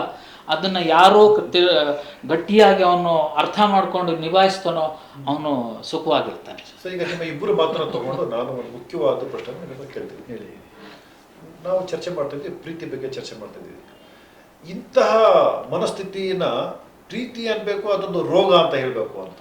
ಅದನ್ನ ನಾವೊಂದು ಒಂದು ಕ್ಯಾನ್ಸರ್ ಅಂತೀವಿ, ಅದನ್ನ ಗುಣಪಡಿಸಲಾಗದಂಥ ರೋಗಗಳು ಕೆಲವು ಹೇಳ್ತೀವಲ್ಲ, ಅಂತಹ ಒಂದು ರೋಗನ ಯಾಕೆ ಇರಬಾರ್ದು? ಇದನ್ನ ನಾವು ಪ್ರೀತಿ ಅಂತ ಯಾಕೆ ಹೇಳಬೇಕು? ಯಾಕೆಂದ್ರೆ ತ್ಯಾಗನೂ ಇಲ್ಲ, ನಾನು ಪ್ರೀತಿಸಿದ ಪ್ರೇಮಿ. ಈಗ ನಾವು ನೋಡೋದೇನಪ್ಪ ಅಂತ ನಮ್ಮ ದೃಷ್ಟಿಕೋನ, ನಾವು ಮಾತಾಡ್ತಾ ಪ್ರೀತಿ ಮಾಡಿ ನಮ್ಗೆ ಕೈ ಸಿಗಲಿಲ್ಲ, ಸುಂದರವಾದ ವಸ್ತು ಕೈ ಸಿಗಲಿಲ್ಲ ಅಂದ್ರೆ ಅದು ಯಾವ ಟೇಬಲ್ ಅಲ್ಲಾರ ಇರಲಿ, ಯಾರ ಮನ್ಸಲ್ಲಾರ, ಯಾರ ಮನೆಯಲ್ಲಾರ ಇರಲಿ, ಸುಂದರವಾಗಿರ್ಲಿ, ಚೆನ್ನಾಗಿರ್ಲಿ ಆಶೀರ್ವಾದ ಮಾಡ್ತೀವಿ. ಅದಕ್ಕೆ ವಿರುದ್ಧವಾಗಿ ಅದನ್ನ ನಾಶನೇ ಮಾಡ್ತೀನಿ, ತೊಂದರೆ ಕೊಟ್ಟು ಅನ್ಬೇಕಾದನ್ನ ರೋಗ ಅಥವಾ ಸಾಮಾಜಿಕ ಪಿಡುಗು ಅನ್ಬೇಕ. ಈಗ ಅದನ್ನೆಲ್ಲ ನಾವು ಸಾಮಾಜಿಕ ರೋಗ ಪಿಡುಗು ಅನ್ನೋದಕ್ಕೆ ಹೋದರೆ ಅದು ಈ ಸಮಾಜದಲ್ಲಿ ಕಷ್ಟ ಆಗ್ತದೆ. ಆದರೆ ಸ್ವಲ್ಪನಾದರೂ ಅರ್ಥ ಮಾಡ್ಕೊಳ್ರಪ್ಪ, ಇಂಥವನ್ನು ಮಾಡಬೇಡಿ ಅಂತ ಹೇಳ್ಬೋದು. ಅದಕ್ಕೆ ನೀವೇನು ಹೇಳ್ತೀರಾ ಸರ್? ಇಲ್ಲ, ಈಗ ಹೌದು, ಪ್ರೀತಿ ಮಾಡಿದ್ದೆಲ್ಲವೂ ನಮಗೆ ಬೇಕು, ಸಿಗಬೇಕು ಅಂತ ಏನು ರೂಲ್ ಇಲ್ಲಲ್ಲ. ಈಗ ಪ್ರೀತಿಸಿದೀವಿ, ಚೆನ್ನಾಗಿದೆ, ಅಲ್ಲಿ ಚೆನ್ನಾಗಿರ್ಲಪ್ಪ, ಆ ವಸ್ತು ಅಲ್ಲಿ ಚೆನ್ನಾಗಿರ್ಲಿ ಅನ್ನೋ ಒಂದು ಮನಸ್ಥಿತಿನ ಬೆಳೆಸ್ಕೊಂಡ್ರೆ ನಮ್ಮ ಜೀವನ ಚೆನ್ನಾಗಿರ್ತದಲ್ಲ. ನಮ್ಮನ್ನು ನಂಬ್ಕೊಂಡಿರ್ತಕ್ಕಂಥ, ನಮ್ಮ ಮೇಲೆ ಒಂದು ಆಸೆಯನ್ನು ಕಟ್ಕೊಂಡಿರ್ತಕ್ಕಂಥ ನಮ್ಮ ತಂದೆ ತಾಯಿ ಅಥವಾ ನನ್ನ ತಂಗಿ, ಅಕ್ಕ, ಅಣ್ಣಂದ್ರ ಬದುಕು ಹೇಗಾಗಬೇಕು? ಈಗ ಇದನ್ನ ಇವತ್ತು ನಾವು ಯೌವನ ಸ್ಥಿತಿಲಿದ್ದೀವಿ ಅಂತ ಅವ್ರು ತಿಳ್ಕೊಂಡ್ರೆ ಅವರು ಕೂಡ ಮುಂದಿನ ದಿನಗಳಲ್ಲಿ ಮದುವೆ ವಯಸ್ಸಿಗೆ ಬರ್ತಾರೆ. ಆಮೇಲೆ ಬಹಳಷ್ಟು ಪ್ರೇಮ ವಿವಾಹಗಳದು ಕೂಡ ಕೆಲವರು ಹೌದು ಸ್ವಲ್ಪ ಅದೃಷ್ಟವಂತರು, ಅದೇನೋ ಆಮೇಲೆ ವಿಚಾರ ಮಾಡೋಣ. ಮದುವೆ ಆದ ತಕ್ಷಣ ಕೆಲವರು ಮದುವೆ ಮಾಡ್ಕೋತಾರೆ, ಏನೋ ಪ್ರೀತಿ ಮಾಡ್ತಾರೆ ಒಂದಷ್ಟು ವರ್ಷ, ಆಮೇಲೆ ಮದುವೆನೂ ಆಗ್ತಾರೆ. ಅದರಲ್ಲಿ ಬಹಳಷ್ಟು ಜೋಡಿಗಳು ಅಸಮಾಧಾನಕ್ಕೆ, ಅಸಹನೆಗೆ ಒಳಗಾಗ್ತಾರೆ, ಇಡೀ ಜೀವನನ ಕಷ್ಟದಲ್ಲಿ ಕಳೀತಾರೆ. ಅಂದ್ರೆ ಕಷ್ಟ ಅಂದರೆ ಬಡತನದ ನಾನು ಹೇಳ್ತಿಲ್ಲ, ಅವರು ಮನಸ್ಥಿತಿಯಲ್ಲಿ ವ್ಯತ್ಯಾಸ ಮಾಡ್ಕೊಂಡಿರ್ತಾರೆ, ಹೊಡೆದಾಡ್ತಾ ಇರ್ತಾರೆ. ಆ ಪ್ರೀತಿ ಹೊರಟೆ ಹೋಗಿರ್ತದೆ, ಮದುವೆ ಆದ ತಕ್ಷಣ ಅದು ಪ್ರೀತಿನೇ ಹೊರಟೋಗಿರ್ತದೆ. ಆಮೇಲೆ ಜಗಳ ಉಳ್ಕೊಂಡಿರ್ತದೆ. ನಮ್ಮ ಚರ್ಚೆ ಇದು ಪ್ರೀತಿ ಮಾಡಿದವ್ರಿಗೆ ಅಷ್ಟೇ ಅಲ್ಲ, ಪ್ರೀತಿ ಮಾಡಿ ಮದುವೆ ಮಾಡ್ಕೊಂಡವ್ರು ಇರ್ಬೋದು, ತಂದೆ ತಾಯಿಗಳ ಮುಖಾಂತರ ಅರೇಂಜ್ಡ್ ಮ್ಯಾರೇಜ್ ಆಗಿರ್ಬೋದು, ಹೊಂದಾಣಿಕೆ ಇದ್ರೆ ಎಲ್ಲ ಚೆನ್ನಾಗಿರುತ್ತೆ. ನಿಜವಾಗ್ಲೂ ಇಲ್ಲ ಆದ್ಮೇಲೆ ಕೂಡ ಪ್ರೀತಿ ಮಾಡಬೇಕು. ಹೌದು, ಖಂಡಿತ ಮಾಡಲೇಬೇಕು. ನೋಡಿ, ಒಂದು ವಯಸ್ಸಿನಲ್ಲಿ ಮಕ್ಕಳನ್ನ ಪ್ರೀತಿ ಮಾಡಿ, ಆನಂತರ ನಾವು ಮಕ್ಕಳಾಗುವಂತ ಏಜು ಬರುತ್ತೆ, ಆಗ ತಂದೆ ತಾಯಿಗಳನ್ನ ಪ್ರೀತಿ ಮಾಡಿ. ಇದನ್ನ ಬೆಳೆಸ್ಕೊಂಡು ಒಟ್ಟು ಪ್ರೀತಿ ಬೇಕು. ಪ್ರೀತಿ ಇರೋದ್ರಿಂದಲೇ ಭೂಮಿ ಸೃಷ್ಟಿಯಾಗಿರೋದು. ಹಾಗಾಗಿ ಪ್ರೀತಿ ಇರಲಿ, ಅದು ಎಷ್ಟು ಬೇಕಷ್ಟಿರಲಿ. ಇದರಿಂದ ಸಮಾಜಕ್ಕೆ ಜೀವನ ಪ್ರೀತಿನೂ ಇರಲಿ, ಸಮಾಜದಲ್ಲಿ ಒಂದು ಒಳ್ಳೆ ಸಂದೇಶವನ್ನು ಕೊಡುವಂಥ ಮುಂದಾದ ದಿನಗಳಲ್ಲಿ ಒಂದು ಒಳ್ಳೆ ಸಂದೇಶ ಹೋಗಲಿ. ಯಾಕೆಂದರೆ ಇತ್ತೀಚಿನ ಯುವಕರಲ್ಲಿ ಅದು ಆಕರ್ಷಣೆ ಅನ್ನೋದು ಒಂದು ಇದಾಗಿ, ಸೊ ಅದಕ್ಕೆ ಪರಿಹಾರವನ್ನು ಅವರೇ ಕಂಡುಹಿಡ್ಕೋಬೇಕು. ಹೀಗೆ ಮಾಡಿದ್ರೆ ಈಗ ಆಗುತ್ತೆ, ಈಗ ಮಾಡೋದು ಬೇಡ ಅನ್ನೋದು ನಮ್ಮ ಕಣ್ಣು ಮುಂದೆ ಬೇಕಾದಷ್ಟಿದೆ. ಅದನ್ನು ಅರ್ಥ ಮಾಡ್ಕೊಳ್ಳಿ. ಸರ್, ಈಗ ಇಂಥ ಸಂದರ್ಭಗಳಲ್ಲಿ ಸಮಾಜದ ಪಾತ್ರ ಏನು ಅಂತ ಸಮಾಜ ಇದಕ್ಕೆ ಸ್ಪಂದಿಸೋದಿಲ್ಲ. ಸಮಾಜ ತನ್ನದೇ ದೃಷ್ಟಿಕೋನದಲ್ಲಿ ಚರ್ಚೆ ಮಾತಾಡ್ತಾ ಹೋಗುತ್ತೆ. ಸರ್, ಈಗ ತಂದೆ ತಾಯಿ ಪೋಷಕರು ಏನು ಪಾತ್ರ ವಹಿಸ್ಬೋದು ಇಂತಹ ಘಟನೆಗಳನ್ನು ಆಗದೆ ಇರೋ ರೀತಿ ಜವಾಬ್ದಾರಿ? ನೋಡಿ, ನನಗನ್ಸೋದು ಸರ್, ಈಗ ಒಂದು ಮನೆಯಲ್ಲಿ ಒಬ್ಬ ಹುಡುಗ ಇದ್ದಾನೆ ಅಥವಾ ಹುಡುಗಿ ಇದ್ದಾಳೆ ಅಂದರೆ ಅವಳಿಗೊಂದು ಪ್ರತ್ಯೇಕವಾದ ಕೋಣೆ ಕೊಟ್ಟಿರ್ತಾರೆ ಸಾಮಾನ್ಯವಾಗಿ. ಹೌದು. ಕಾಲೇಜಿಂದ ಬರ್ತಾನೆ, ಬಂದ ತಕ್ಷಣ ಬಾಗಿಲು ಹಾಕೋತಾನೆ, ಒಳಗೋಗಿರ್ತಾನೆ. ಇದು ಕಾಮನ್ ಆದಂಥ ಒಂದು ವ್ಯವಸ್ಥೆ ಆಗ್ಬಿಟ್ಟಿದೆ. ಅಲ್ಲಿ ಒಳಗಡೆ ಏನು ಯೋಚನೆ ಮಾಡ್ತಿರ್ತಾನೆ, ಏನು ಅವನ ಮನಸ್ಥಿತಿ ಯಾರಿಗೂ ಅರ್ಥ ಆಗಲ್ಲ. ಭಾಳಷ್ಟು ಮನೆಯಲ್ಲಿ ಈ ಅಂತರ ಉಳ್ಕತ್ತದಲ್ಲ ಫ್ಯಾಮಿಲಿನಲ್ಲಿ. ಅಪ್ಪ ಅಮ್ಮನ ಜೊತೆ ಮಕ್ಕಳು ಮಾತೇ ಆಡೋದಿಲ್ಲ, ಅಪ್ಪ ಅಮ್ಮಂದ್ರೆ ಅದನ್ನು ಗಮನಿಸೋದಿಲ್ಲ. ಅವ್ನು ಲಾಕ್ ಮಾಡ್ಕೊಂಡು ಇರ್ತಾನೆ. ಆ ಲಾಕ್ ಮಾಡಿಕೊಂಡು ಅಥವಾ ಅವಳು ಅಲ್ಲಿ ಸೂಸೈಡ್ ಮಾಡ್ಕೋಬೋದು ಅಥವಾ ಇನ್ನೇನೋ ಕೆಟ್ಟ ಯೋಚನೆ ಮಾಡ್ಬೋದು. ಹಾಗಾಗಿ ನಾವು ಮನೆಯಲ್ಲಿ ಆ ಥರದ ಒಂದು ವಾತಾವರಣವನ್ನು ಮುಕ್ತವಾಗಿ ಎಲ್ಲವನ್ನು ಹಂಚ್ಕೊಳ್ಳುವಂಥ ವಾತಾವರಣವನ್ನು ಮನೆಯಲ್ಲಿ ಸೃಷ್ಟಿ ಮಾಡ್ಕೊಂಡು, ಇನ್ನು ಸಮಾಜದ ನಾನು ಹೇಳೋದಾದ್ರೆ ಭಾಳಷ್ಟು ಸಂದರ್ಭದಲ್ಲಿ ಎರಡು ಹೆಣ್ಣೋ ಗಂಡೋ ಕೂತ್ಕೊಂಡು ಮಾತಾಡ್ತಾ ಇದ್ರೆ ಅದು ಯಾರೇ ಆಗಿರಲಿ, ದಿಢೀರಂತ ಒಂದು ಸಮಾಜದ ಸಂದರ್ಭದಲ್ಲಿ ನಿರ್ಧಾರಕ್ಕೆ ಬಂದ್ಬಿಡ್ತೆ. ಆ ಹುಡುಗಿ ಅದೇನೋ ಅದನ್ನ ಪ್ರೀತಿ ಅಂದ್ಬಿಡ್ತಾರೆ ಅಥವಾ ಇನ್ನೇನೋ ಲವ್ ಮಾಡ್ತಾ ಇದ್ದಾರೆ, ಅದೇನೇನೋ ಕೆಟ್ಟ ದೃಷ್ಟಿನಲ್ಲಿ ಆಲೋಚನೆ ಮಾಡ್ತಕ್ಕಂಥದ್ದು ಬಿಡಬೇಕು. ಬಟ್ ಸಮಾಜಕ್ಕೆ ಜವಾಬ್ದಾರಿನೂ ಕೂಡ ಪ್ರತಿಯೊಬ್ಬರು ತಗೋಬೇಕಾಗತ್ತೆ. ಸಮಾಜದ ಈಗ ನಿಮ್ಗೆ ಪ್ರಶ್ನೆ ಏನಪ್ಪ ಹೇಳಿದ್ರೆ, ನಾನು ಇವ್ರನ್ನ ಪ್ರೀತಿ ಮಾಡ್ತೀನಿ ಅಂತ ಬಂದು ಮನೇಲಿ ಹೇಳ್ತಾರೆ, ಹೇಳಿದ ತಕ್ಷಣನೇ ಅವ್ರು ಸತ್ತೋಗ್ಬಿಡ್ತಾರೆ ಅಥವಾ ಸಾಯಿಸ್ಬಿಡ್ತಾರೆ ಅಂತ ಹೇಳಿ ಮದುವೆ ಮಾಡ್ಬಿಡ್ಬೇಕಾ ಅಥವಾ ಯೋಚನೆ ಮಾಡಿ ಅವ್ರು ಸ್ಟೆಪ್ ತಗೋಬೇಕಾ? ಈ ಸಂದರ್ಭದಲ್ಲಿ ಪೋಷಕರು ಯಾವ ಪಾತ್ರವನ್ನು ವಹಿಸ್ಬೇಕು, ಏನ್ ಮಾಡ್ಬೇಕು ಅಂತ ಹೇಳಿ? ಇದು ಒಂದು ದಿನ ತಗೊಳ್ಳೋ ನಿರ್ಧಾರ ಅಲ್ಲ, ಮಾತಲ್ಲ. ಇದು ಈಗ ನೀವು ಹೈಸ್ಕೂಲ್ಗೆ ಎಂಟರ್ ಆದ ತಕ್ಷಣನೇ ಮಕ್ಕಳ ಆಟಿಟ್ಯೂಡ್, ಆ ಪ್ರೌಢಾವಸ್ಥೆಯ ಸಮಸ್ಯೆಗಳೇನು, ಅವರ ಲಕ್ಷಣಗಳು ಬದಲಾಗೋದೇನೇನು ಅಂತ ಅವರಿಗೆ ಮುಕ್ತವಾಗಿ ಯಾವ ಮನೆಯಲ್ಲಿ ಮಾತಾಡೋ ಅವಕಾಶ ಇರ್ತದೋ ಆ ಮಕ್ಕಳು ಹೆಚ್ಚು ಸಮಸ್ಯೆಗೆ ಒಳಗಾಗಲ್ಲ. ಪ್ರೀತಿ ಮಾಡೋದು ಬೇರೆ, ಸಮಸ್ಯೆ ತಂದ್ಕೊಳ್ಳೋದು ಬೇರೆ. ಪ್ರೀತಿ ಅನ್ನೋ ಹೆಸರಿನಲ್ಲಿ ಸಮಸ್ಯೆ ಸೃಷ್ಟಿ ಮಾಡ್ಕೊಳ್ಳೋದು ಭಾಳ ಕಷ್ಟ ಇದೆ. ಅದಕ್ಕೆ ಮುಕ್ತ ವಾತಾವರಣ ಭಾಳ ಮುಖ್ಯ ಆಗುತ್ತೆ. ನನಗೊಬ್ಬ ಅಪ್ಪ ಅಂತಕ್ಕಂಥ ಫ್ರೆಂಡ್ ಇದ್ದಾನೆ ಅನ್ನೋದು ಗೊತ್ತಾಗ್ಬೇಕು ಮಕ್ಕಳಿಗೆ. ಎಲ್ಲ ಕಷ್ಟವನ್ನು ತಂದು ಅದು ಪ್ರೀತಿ, ಅಯ್ಯೋ ಅಪ್ಪ ಇವತ್ತು ಕಾಲೇಜಲ್ಲಿ ನನಗೊಂದು ಪ್ರಪೋಸ್ ಬಂತು ಅಥವಾ ಇನ್ನೇನು ನನಗೆ ಅನ್ನಿಸ್ತಾ ಇದೆ ಅಪ್ಪ ಅಂತ ಹೇಳ್ಕೊಳ್ಳುವಂಥ ವಾತಾವರಣ ಎಷ್ಟು ಮನೆಯಲ್ಲಿ ಇದ್ದಾವೆ? ಅಲ್ಲಿ ಮನೆಯಲ್ಲೇ ಇರೋದಕ್ಕಿಂತ ಅವನು ಯೋಚನೆ ಮಾಡಬೇಕು. ನಾನು ಅಪ್ಪ ಅಮ್ಮಂಗೆ ಹೇಳಿದ್ರು ಕೂಡ ಒಂದು ಒಳ್ಳೆ ದಾರಿಯಲ್ಲಿ ಹೋಗುವಂಥದ್ದನ್ನ ಸಜೆಸ್ಟ್ ಮಾಡ್ತಾರೆ ಅನ್ನೋದು ಬರಬೇಕು. ಆ ವಿಶ್ವಾಸ ಅವನಲ್ಲಿ ಹುಟ್ಟಿಸ್ಬೇಕಾಗಿದೆ ನಾವು, ಹೆಣ್ಣು ಮಗು ಆಗಲಿ ಗಂಡು ಮಗು ಆಗಲಿ. ಅದು ನಮ್ಮ ಮನೆಗಳಲ್ಲೂ ಕೂಡ ಸಾಮಾಜಿಕವಾಗಿರ್ಬೋದು, ಒಂದು ಮಕ್ಕಳಿಗೆ ಒಂದು ಒಳ್ಳೆಯ ಮಾರ್ಗದರ್ಶನ ಕೊಡುವಂಥದ್ದು ಆಗಬೇಕು. ಸೊ ಶಾಲೆಯಲ್ಲಿ ಹಿಂದಿನ ದಿನಗಳಲ್ಲಿ ನಾವು ಕಂಡು ಹಾಗೂ ಕೂಡ ಕೋ ಎಜುಕೇಷನ್ ಇರ್ತಿತ್ತು. ಈಗೇನು ಮಾಡ್ತಾರೆ ಅಂದರೆ ಕೋ ಎಜುಕೇಷನ್ ಕಡಿಮೆ ಆಗಿದೆ. ಸೊ ಅಲ್ಲೂ ಕೂಡ ನಾನು ಕೆಲವು ಟ್ರೈನಿಂಗ್ ಹೋಗಿದ್ದೀನಿ, ಜೆಂಡರ್ಸ್ ಟ್ರೈನಿಂಗ್ ಅಂತ. ಜೆಂಡರ್ಸ್ ಟ್ರೈನಿಂಗ್ ಅಂದರೆ ಒಂದು ಹುಡುಗಿ ಒಂದು ಹುಡುಗ ಪ್ರೌಢಾವಸ್ಥೆಯಲ್ಲಿ ಮನಸ್ಸಿನಲ್ಲಿ ಹಿಡಿತದಲ್ಲಿ ಇಟ್ಕೋಬೇಕು. ನನ್ನ ಪಕ್ಕ ಕೂತಿರೋನು ಹುಡುಗಿ ಅನ್ನೋ ಭಾವನೆ ಅವನಿಗೆ ಬರಬಾರ್ದು.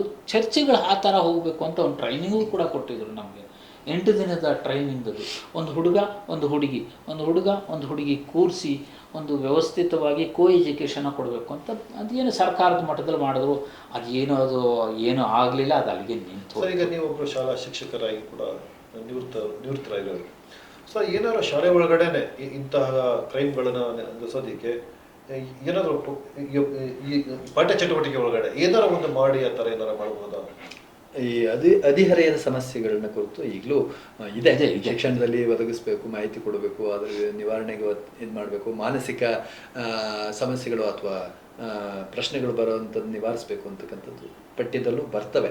ಆದರೆ ಕೆಲವು ಸಂದರ್ಭದಲ್ಲಿ ಏನಾಗ್ಬಿಡ್ತದೆ, ಪಠ್ಯವನ್ನು ಬೋಧಿಸ್ತಕ್ಕಂಥ ಶಿಕ್ಷಕರಿಗೂ ಸಮಸ್ಯೆ ಇದೆ. ಅದನ್ನ ಮುಕ್ತವಾಗಿ ಹೇಳುವಂಥ ವಾತಾವರಣ ಇರೋದಿಲ್ಲ. ಯಾವುದೋ ಪಾರಿಭಾಷಿಕ ಶಬ್ದಗಳನ್ನ ಇಟ್ಕೊಂಡು ಗೊತ್ತಿಲ್ಲದೆ ಇರೋ ಭಾಷೆಯಲ್ಲಿ ಮಾತಾಡ್ತಾ ಹೋದ್ರೆ ಆ ಮಕ್ಕಳ ಪ್ರಶ್ನೆಗಳು ಬೇರೆನೇ ಇರ್ತವೆ. ಅದನ್ನ ಅರ್ಥೈಸ್ಕೊಂಡು ಮುಕ್ತ ವಾತಾವರಣ ಬಹಳ ಮುಖ್ಯ. ಈ ಮಧ್ಯಮ ಮಾರ್ಗ ಅಂತೀವಲ್ಲ, ಅದು ತೀರಾ ಕೆಟ್ಟದೂ ಆಗಬಾರ್ದು, ಒಳ್ಳೆಯದ್ರಲ್ಲೂ ಇರಬಾರ್ದು. ಮಧ್ಯಮ ಮಾರ್ಗದಲ್ಲಿ ಸ್ವಲ್ಪ ಅರಿವು ಮೂಡಿಸ್ತಕ್ಕಂಥ ಕೆಲಸ ಮಾಡಿದ್ರೆ ಬಹುಶಃ. ಮತ್ತೆ ಇನ್ನೊಂದು ಪ್ರಮುಖವಾದ ಪ್ರಶ್ನೆ ಬರ್ತದೆ ಸರ್.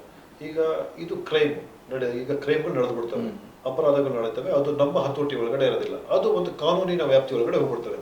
ಈಗ ನಾವ್ಯಾರು ಕೂಡ ಕಾನೂನಿನ ಪರಿಣಿತರು ಅಲ್ಲದೆ ಬಂದರೂ ಕೂಡ ಎಷ್ಟರ ಮಟ್ಟಿಗೆ ಕಾನೂನು ಇಂತಹ ಪ್ರಕರಣಗಳಲ್ಲಿ ಪರಿಣಾಮ ಬೀರುತ್ತೆ? ಕಾನೂನುಗಳಲ್ಲಿ ಇದೆ. ಅವರು ಹದಿಹರೆಯೋದಕ್ಕಿಂತ ಮುಂಚೆನೇ ಏನಾದರೂ ಆ ಥರದ ಪ್ರಕರಣಗಳು ಬಂದರೆ ನಮ್ಮ ಬಾಲಮಂದಿರ ಅನ್ನೋದು ಕಡೆ ಬಿಟ್ಟು ಓದಿಸೋ ವ್ಯವಸ್ಥೆ ಮಾಡ್ತಾರೆ. ಆ ನಂತರ ವಯಸ್ಕರಾದ ಮೇಲೆ ಅವರು ಏನು ತೀರ್ಮಾನ ತಗೊಳ್ತಾರೆ ಅದಕ್ಕೆ ಬಿಡ್ತಾರೆ. ನಾವು ಕಾನೂನೇ ಎಲ್ಲ ಮಾಡ್ತೇವೆ ಅಂತ ಕೂರೋದಕ್ಕಿಂತ ನಮ್ಮ ವ್ಯವಸ್ಥೆಯಲ್ಲಿ ಒಂದು ಒಳ್ಳೆಯ ಆಲೋಚನೆಗಳು ಬರುವಂಥ ಕಾರ್ಯಕ್ರಮಗಳಾಗಬೇಕು. ಆವಾಗ ಒಂದು ಸ್ವಲ್ಪ ಅವರ ತಲೆಗೆ ತಟ್ಟುತ್ತೆ. ತಟ್ಟದೇ ಇದ್ರೂ ಕೂಡ ಲವ್ ಮಾಡೋ ಅಂಥವ್ರು ಯೋಚನೆ ಮಾಡಿ ಒಂದೇ ರೀತಿ ಹೋಗ್ತೀವಿ ಅನ್ನೋ ಸಮಾನದಿಂದ ಬದುಕನ್ನು ಕಟ್ಕೊಳ್ಳಿ ಅನ್ನೋದು ನನ್ನ ಕೊನೆಯದ ಒಂದು ಉತ್ತರ. ಈಗ ಈ ಕೊನೆ ಹಂತಕ್ಕೆ ನಾನು ನಿಮ್ಮ ಹತ್ರ ಒಂದೊಂದು ಕೊನೆ ಪ್ರಶ್ನೆ ಮಾಡ್ತಿರ್ತೀನಿ. ಈಗ ಪ್ರೀತಿ ಪ್ರೇಮ ಅಂತ ತಮ್ಮ ಜೀವನನೇ ಹಾಳು ಮಾಡಿಕೊಳ್ಳುವಂತಹ ಪ್ರೇಮಿಗಳಿಗೆ ಮನುಷ್ಯರಿಗೆ ಮದುವೆನೇ ಅಂತಿಮ ಅಲ್ವಾ? ಅವ್ರ ಜೀವನವನ್ನ ಯಾವ ರೀತಿ ರೂಪಿಸ್ಕೋಬೇಕು, ಏನು ಮಾಡಬೇಕು ಅಂತ ನಿಮ್ಮ ಅಭಿಪ್ರಾಯ ತಿಳಿಸಿ. ನೋಡಿ, ಮದುವೆನೇ ಅಂತಿಮ ಅಲ್ಲ ಅನ್ನೋದಕ್ಕೆ ನಮ್ಮ ಟಾಟಾ ಅವರೇ ಪ್ರತ್ಯಕ್ಷ ನಮಗೆ ಕಣ್ಣು ಮುಂದೆ ಇದ್ದಾರೆ. ಎಷ್ಟು ಸಾಧನೆ ಮಾಡಿದ್ರು, ಅದನ್ನು ಪ್ರೀತಿ ಮಾಡಿದ್ರು ಅವರು. ಮದುವೆ ಅಲ್ಲ, ಮದುವೆ ಇಲ್ಲದೇ ಕೂಡ ಎಷ್ಟೋ ಸ್ವಾಮೀಜಿಗಳು ಒಳ್ಳೊಳ್ಳೆ ಕಡೆ ಒಳ್ಳೆ ಪ್ರವಚನಗಳನ್ನ ಕೊಡ್ತಾರೆ, ಒಳ್ಳೆ ಇದನ್ನು ಕೊಡ್ತಾರೆ, ಮಾರ್ಗದರ್ಶನ ಕೊಡ್ತಾರೆ. ಸೊ ಅವರೆಲ್ಲ ಏನು ಮದುವೆ ಆಗಿಲ್ಲ. ಸೊ ನೀನು ಮದುವೆ ಆಗೋ ಕೂಡ ಒಳ್ಳೆ ಕೆಲಸ ಮಾಡೋ, ಅದ್ರಲ್ಲಿ ತಪ್ಪೇನಿಲ್ಲ. ಈಗ ಸರ್ ನೋಡಿ, ಈಗ ಒಂದು ನಿಮ್ಮ ಪ್ರೀತಿಯನ್ನು ನೀವು ಗೌರವಿಸ್ಬೇಕು, ಹಾಗೆ ನಿಮ್ಮ ಬದುಕನ್ನ ಪ್ರೀತಿಸ್ಬೇಕಲ್ಲ. ಹೌದು. ಇವೆರಡನ್ನೂ ಉಳಿಸ್ಕೊಳ್ಳೋಕೆ ಏನೆಲ್ಲ ಬೇಕೋ ಅದಷ್ಟನ್ನು ಮಾಡಬೇಕಾಗತ್ತೆ. ಹಾಗಂತ ಮದುವೆ ಅಥವಾ ಈ ಪ್ರೀತಿ ಮಾಡೋರೆಲ್ಲ ಮದುವೆ ಆಗ್ಲೇಬೇಕು ಅಂತ ಏನು ಸಾಧ್ಯ ಇಲ್ಲದೆ ಇರ್ಬೋದು. ನೋಡಿ, ಮದುವೆ ಆದವರೆಲ್ಲ ಚೆನ್ನಾಗೇ ಇದ್ದಾರೆ ಅಂತಲೂ ಯೋಚನೆ ಮಾಡಬೇಡಿ. ನೋಡಿದ್ರೆ ಆ ಮದುವೆ ಆದರೂ ಸಮಸ್ಯೆದಲ್ಲೇ ಇರ್ತಾರೋ ಹೇಗೋ, ಅದು ಬೇರೆ ಪ್ರಶ್ನೆ ಇದೆ. ಹೀಗೆ ಅಲ್ಲ ಇವರು ಕೇಳಿದ್ದಕ್ಕೆ. ಹಾಗಾಗಿ ಒಟ್ಟಾರೆ ಪ್ರಪಂಚದಲ್ಲಿ ಭೂಮಿ ಮೇಲೆ ಪ್ರೀತಿನೇ ಎಲ್ಲದಕ್ಕೂ ಕಾರಣ. ಅದನ್ನು ಸರಿದೂಗಿಸ್ಕೊಂಡು ಹೋಗೋಣ ಅಷ್ಟೇ. ಇಲ್ಲಿವರೆಗೆ ನಮ್ಮ ಒಂದು ವಿಶೇಷ ಚರ್ಚೆ ಒಳಗಡೆ ತಾವೆಲ್ಲ ಭಾಗವಹಿಸಿದ್ರೆ, ಪ್ರೀತಿ ಅನ್ನೋದು ಒಂದು ಅದ್ಭುತ.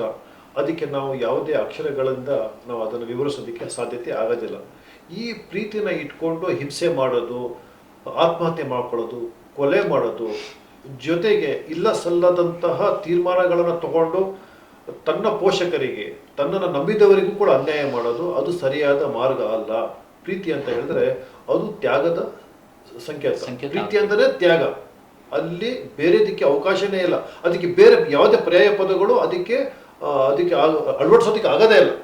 ನೀನು ಪ್ರೀತಿ ಮಾಡ್ತೀಯ ಅಂತ ಹೇಳಿದ್ರೆ ನೀನು ತ್ಯಾಗ ಮಾಡೋದಿಕ್ಕೆ ರೆಡಿ ಇದೆಯಾ ಅಂತ. ನೀನು ಒಬ್ಬ ಪುರುಷನನ್ನು ಒಬ್ಬ ಮಹಿಳೆಯನ್ನ ಪ್ರೀತಿ ಮಾಡ್ತೀಯ ಅಂದ್ರೆ, ಪುರುಷೋತ್ತಮ ಸರ್ ಹೇಳಿದಾಗಿ ನೀನು ಜಗತ್ತನ್ನ ಪ್ರೀತಿ ಮಾಡ್ತಾ ಇದೀಯ ಅಂತ. ನಿನ್ನಲ್ಲಿ ಜಗತ್ತನ್ನ ಪ್ರೀತಿ ಮಾಡೋದಿಕ್ಕೆ ಅರ್ಹತೆ ಇದ್ರೆ ಮಾತ್ರ ನೀನು ಒಬ್ಬನ ಪ್ರೀತಿ ಮಾಡ್ತೀಯ. ನೀನು ತನ್ನ ಪ್ರೀತಿ ಮಾಡಿದವರೇ ದ್ವೇಷ ಮಾಡ್ತೀಯ ಅಂತ ಹೇಳಿದ್ರೆ ನೀನು ಇಡೀ ಜಗತ್ತನ್ನೇ ದ್ವೇಷ ಮಾಡ್ತಾ ಇದೀಯ. ಈ ಜಗತ್ತನ್ನ ದ್ವೇಷ ಮಾಡ್ಕೊಂಡು ಇದೆಯಾ ಅಂತ.